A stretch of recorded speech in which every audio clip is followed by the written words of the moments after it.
Show पहरेदार में मैं हूं प्रियंका संभव। पहरेदार में हम आपके हक की आवाज को बुलंद करते हैं। रियल एस्टेट पर अपने फोकस को बरकरार रखते हुए आज हम चर्चा कर रहे हैं कि जब आपको सपनों का आशियाना नहीं मिलता है तो क्या केवल बिल्डर ही जिम्मेदार है? अथॉरिटी क्या करती है? सोती रहती है? क्या लोकल अथॉरिटी की जवाबदेही नहीं बनती? छुट्टियों के सीजन में हॉलिडे पैकेज लेने में कंपनियों के वादे पर ना जाएं, अपनी अक्ल भी लगाएं। हम करेंगे स्टर्लिंग हॉलिडे और मेक माई ट्रिप के दावों की पड़ताल। लेकिन शुरुआत रियल एस्टेट की रियल प्रॉब्लम से। आपका पैसा है तो बिल्डर है, आपका पैसा है तो बिल्डर के ढेरों प्रोजेक्ट है, आपका पैसा है तो बिल्डर के घर बेचने के लिए करोड़ों में खरीदे हुए कई हेक्टेयर जमीन है, कई एक्टर हैं, कई क्रिकेटर हैं। लेकिन इन सब के बीच आपके हाथ क्या लगता है? आपके सपनों का आशियाना कहां है? और क्या प्रोजेक्ट के काम में हुई लेट लतीफी के लिए सिर्फ बिल्डर दोषी है? बिल्डरों के कामकाज पर नजर रखने का जिम्मा लेने वाली स्थानीय प्राधिकरण यानी कि लोकल अथॉरिटीज की आखिर क्या जिम्मेदारी होती है? कैसे लोकल अथॉरिटी की लापरवाही ने घर खरीदारों को कहीं न कहीं अकेला छोड़ दिया है? और इसकी मिसाल नोएडा अथॉरिटी है।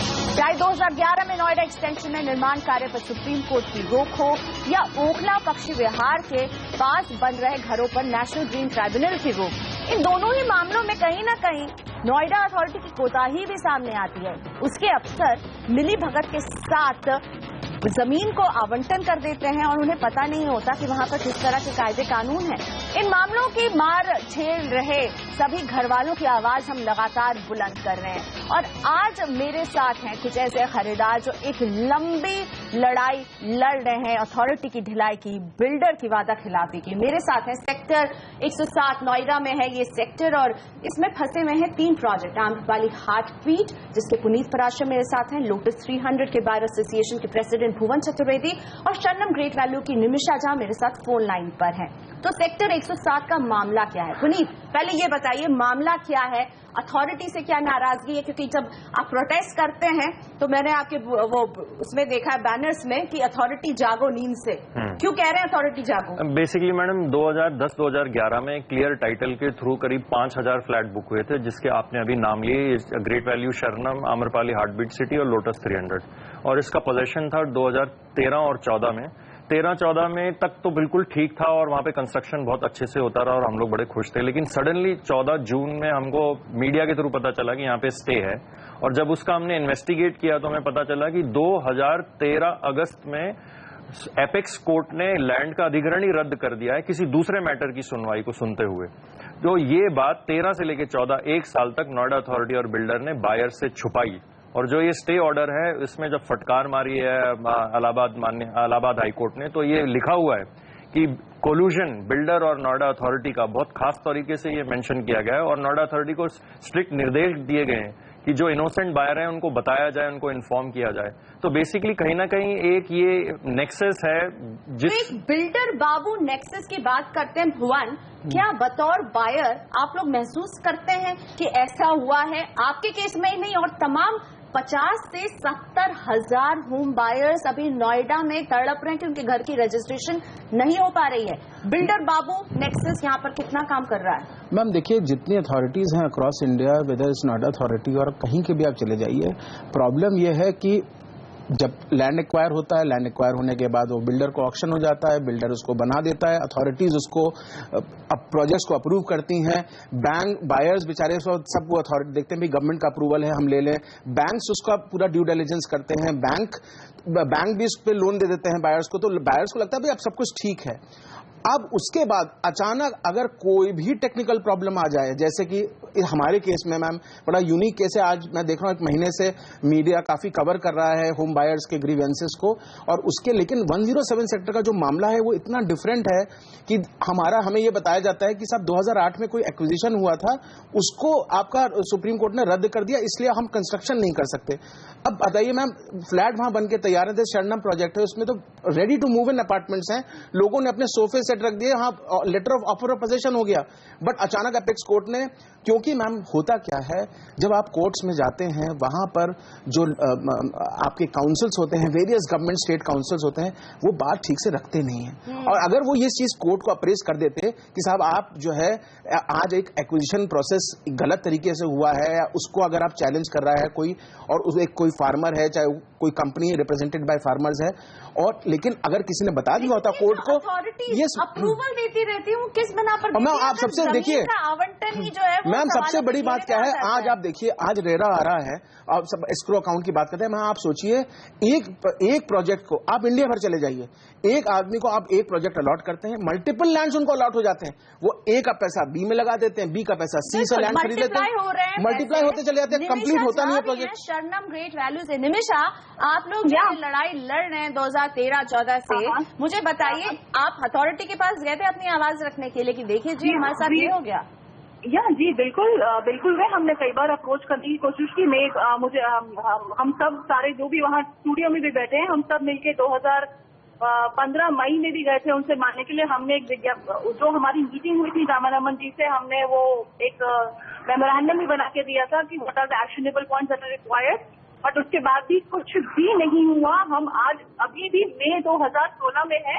इट सो हैपन कि हमने कहीं एक पॉलिटिकल पुल लगाया, we reached the state government, only then we were heard.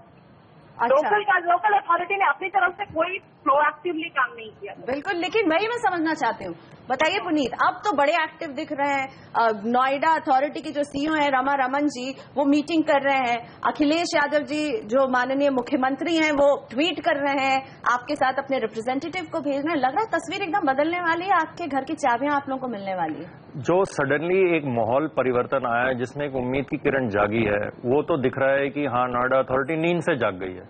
तो स्टेट अगर इतना देर से जागेगा और उसके बाद होम बायर्स की सुनेगा तो कहां जाएंगे? अगर 14 में हो जाता तो आज कुछ ना कुछ हम निष्कर्ष पे निकलते। का कितना नुकसान उठाना पड़ा है भुवन जी? मैम बहुत नुकसान उठाना पड़ा है।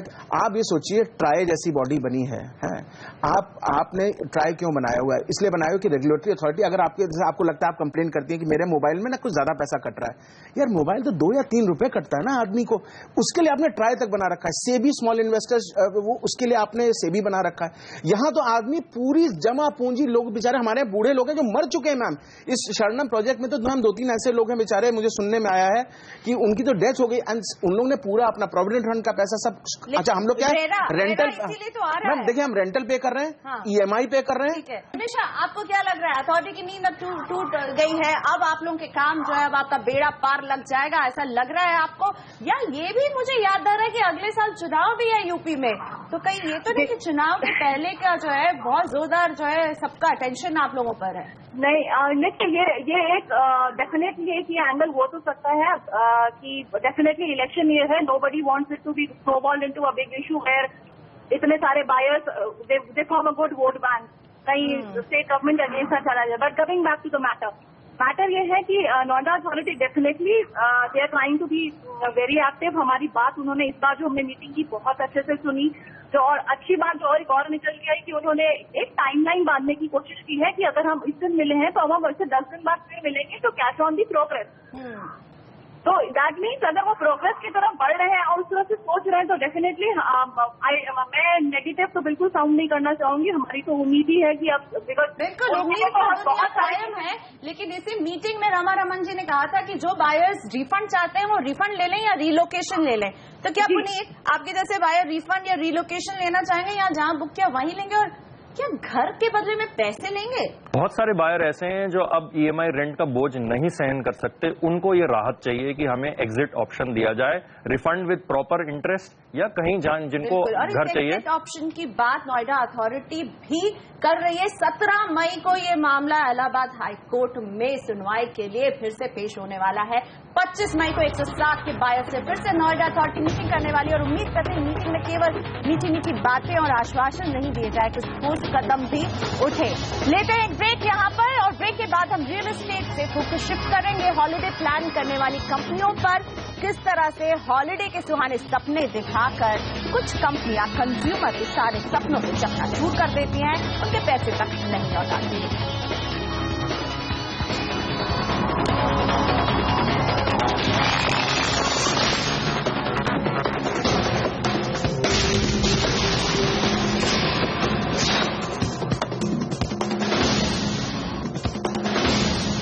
Welcome back. आप देख रहे हैं पहरेदार। गर्मी का मौसम तमाम परेशानियां तो लेकर आता है, लेकिन साथ ही में आती हैं स्वीट समर हॉलिडेज भी, और हम सभी जुट जाते हैं अपने वेकेशन की प्लानिंग में।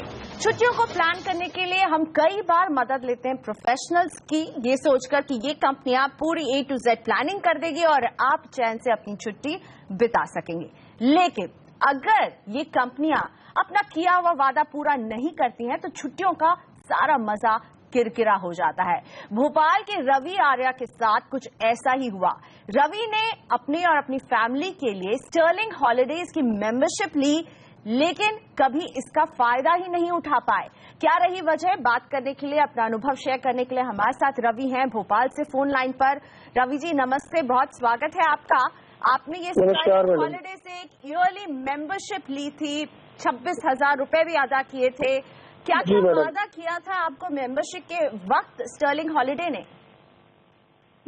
नमस्कार मैडम, मेरे को स्टर्लिंग हॉलिडेज का उनका एक कैंप लगा था एक होटल में, वहाँ उन्होंने हमें इनविटेशन दिया था और इनविटेशन पर उन्होंने हमको बोला था कि आपको एक फ्री हॉलिडे ट्रिप मिलेगा और उसके साथ में आपको काफी चीजें मिलेंगी। और वहाँ पर मैंने उनके साथ बात किया, मैं अपनी फैमिली के साथ गया, उन्होंने मेरे को कन्विंस किया, फिर वो मेरे घर पर आए उनकी सेल्स टीम मार्केटिंग के लोग, और वहाँ पर उन्होंने मुझे कुछ वादे किए। जैसे उसमें उन्होंने मुझे बोला कि आपको 3 डेज 4 डेज का हम लोग फ्री ट्रिप देंगे, उसके अलावा हम आपको कुछ 15,000 रुपए के फूड वाउचर्स देंगे, 25,000 रुपए का हम आपको HDFC का कैश प्लस कार्ड देंगे कि आप कहीं से भी कुछ भी शॉपिंग कर सकते हैं। और ये सब पैकेज आपको काफी सुहाना लग रहा था, आपको लग रहा था छुट्टियां भी मनेंगी, एडेड काफी कुछ इनको आपको प्रोवाइड भी किया जा रहा था, लेकिन ऐसा कुछ हुआ नहीं। अपना वादा स्टर्लिंग हॉलिडे ने पूरा नहीं किया।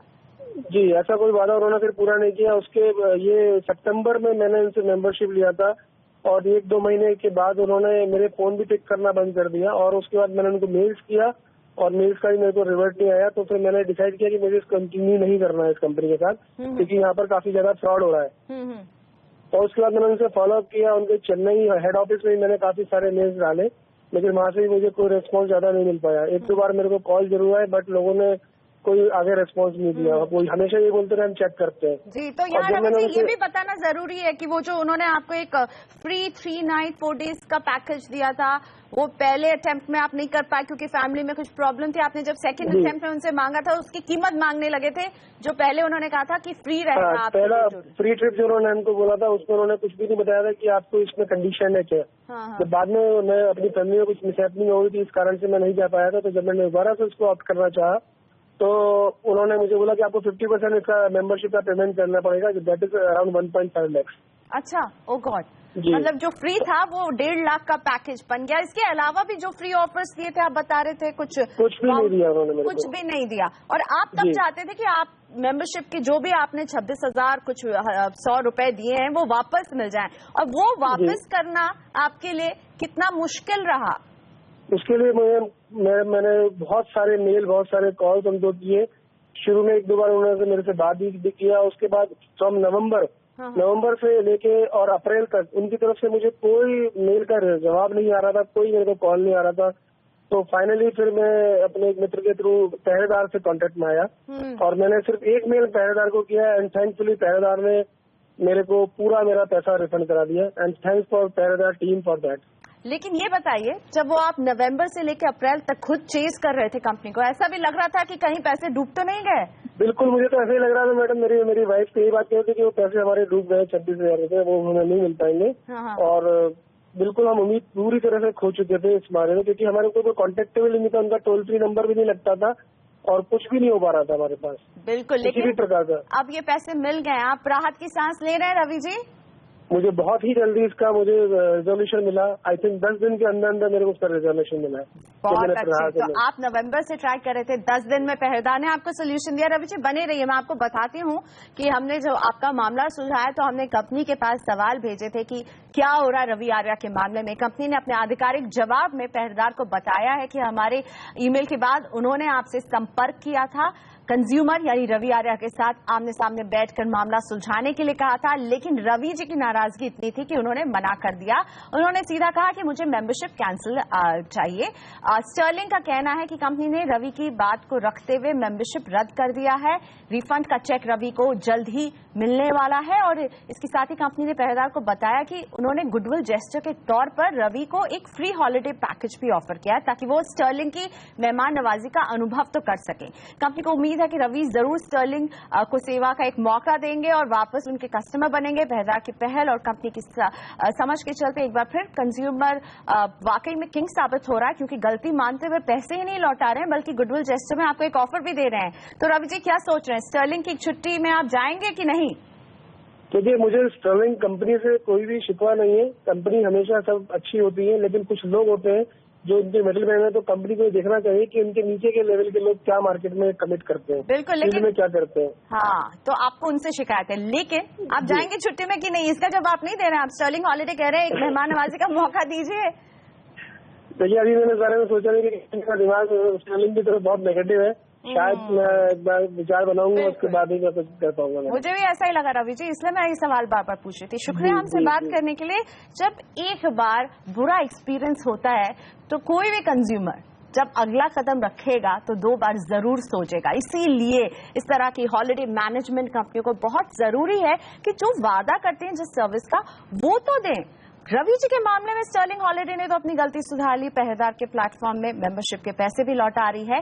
लेकिन अगर आपके साथ भी कोई ट्रैवल कंपनी के साथ ऐसा अनुभव होता है, मनमानी का वाकया होता है, तो आप अदालत का दरवाजा खटखटा सकते हैं। और हम आपके सामने एक ऐसा ही केस रखने वाले हैं बतौर एग्जाम्पल। पुणे के जीवन देशमुख को भी हॉलिडे कंपनी की मनमानी की वजह से कोर्ट का रुख करना पड़ा था। जीवन ने कंट्री क्लब ऑफ इंडिया की मेंबरशिप ली थी।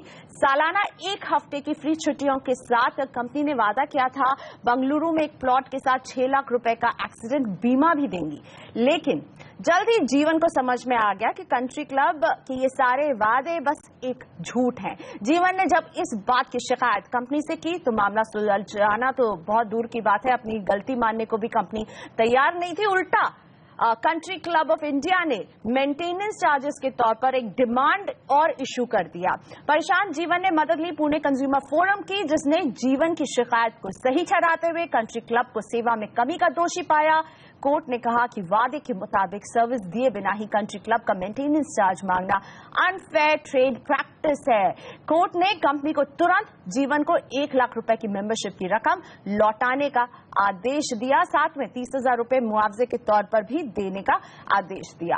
तो जहां भी आप किसी सर्विस के लिए कोई भी रकम अदा कर रहे हैं, याद रहे कि जब आपने पैसे अदा किए हैं तो उस सर्विस पर आपका हक है। लेते हैं ब्रेक यहां पर। ब्रेक के बाद एक और ट्रैवल कंपनी मेक माई ट्रिप से क्यों परेशान रहा कंज्यूमर, आपको बताएंगे।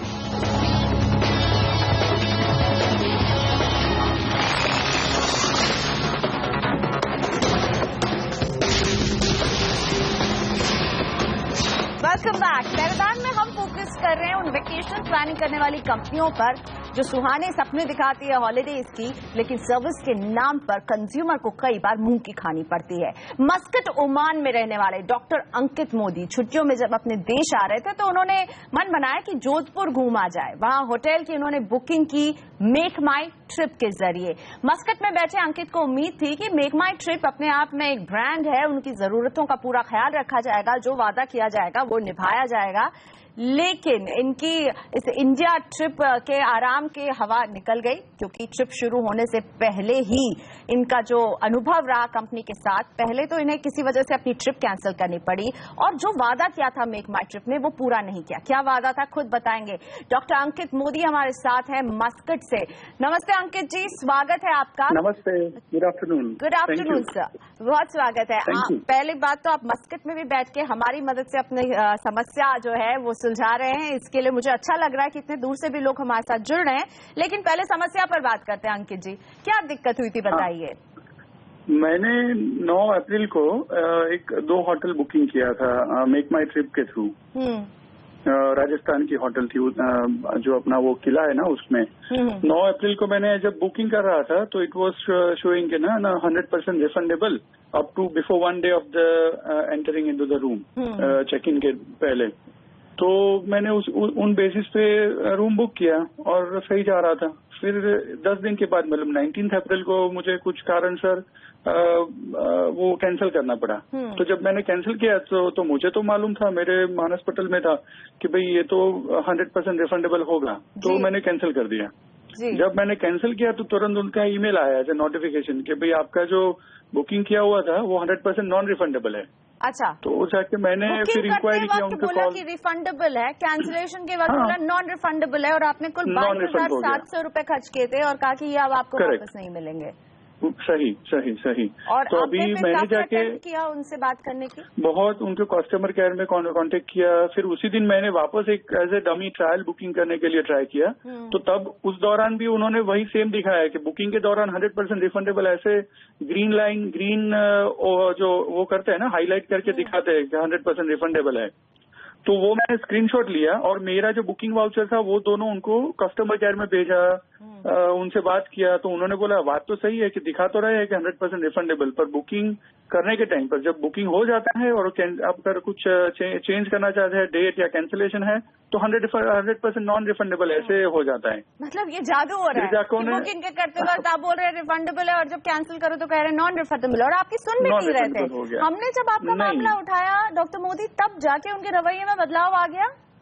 हाँ, फिर मैंने 19 अप्रैल को उन्हीं को सब कॉल सेंटर पे फोन किया। उन्होंने बोला within 2 days will get back to you. तो वो मैंने 25 अप्रैल तक मैंने वेट किया कि कुछ हो जाएगा, चलो पॉजिटिव, क्योंकि उनको जो कस्टमर केयर से बात कर रहा था ना, तो उन्होंने कन्विंस हो गए थे कि हाँ ठीक है, बात तो सही है आपकी। पर उनका 25 अप्रैल तक कोई रिप्लाई नहीं आया। फिर मैंने उसी 25 अप्रैल को आपको कांटेक्ट किया, आपको ईमेल थ्रू। तो दूसरे तीसरे दिन आपका जो मिस्टर नवीन है ना, उनका फोन आया कि भाई ऐसा ऐसा है, मतलब मेरा जो इश्यू है वो समझने के लिए। जो आप खुद से जब ट्राई कर रहे थे तो आपके पास नहीं आया था? नहीं, कोई वहाँ से मेक माई ट्रिप से कोई अथॉरिटी से भी ईमेल नहीं आया, कुछ नोटिफिकेशन नहीं आया। हमने जब मामला उठाया तो उन्होंने आपको जब आपने जब मैंने आपको भेजा तो आपने उनको भेजा होगा, तो विद इन 48 आवर्स ना, विद इन 2 days उनका वापस ईमेल आ गया कि भाई ये इश्यू जो है वो हमारी मिस्टेक हो रही है, हमारे से गलती हो गई है और जो लिखा था वो आप सही है और आपका रिफंडेबल पूरा हो जाएगा। चलिए, बहुत मुबारक हो, आपको पैसे मिल गए अंकित जी।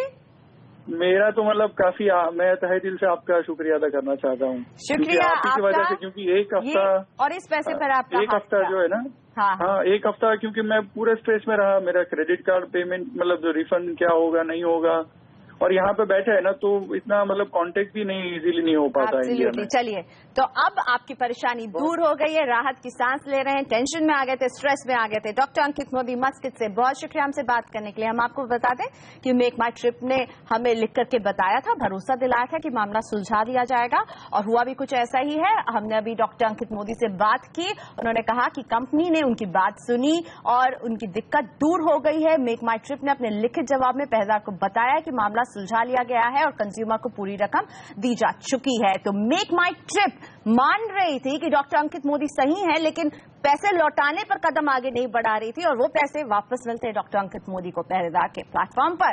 आज पहरेदार में इतना ही।